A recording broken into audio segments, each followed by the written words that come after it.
माहितीनुसार हा व्हायरस नवीन नाही आहे, यापूर्वी देखील हा व्हायरस आलेला आहे।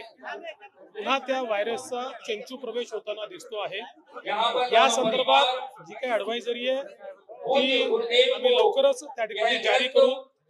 आता 3 वाजता केंद्र सरकारचं जे आरोग्य मंत्रालय आहे ते देखील राज्यांसोबत त्या ठिकाणी कॉन्फरन्स करून या संदर्भातली सगळी माहिती उपलब्ध करून देणार आहे आणि त्यानंतर काय काळजी घ्यायची ही काळजी आपण घेऊ।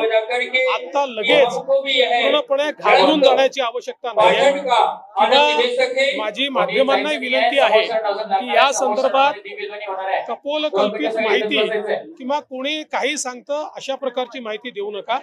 जी अधिकृत माहिती येईल ती अधिकृत माहितीच माध्यमांनी देखील पोहोचवली पाहिजे। ती जास्तीत जास्त अधिकृत माहिती आपल्यापर्यंत लवकरात लवकर पोहोचेल अशा प्रकारचा आमचा प्रयत्न आहे।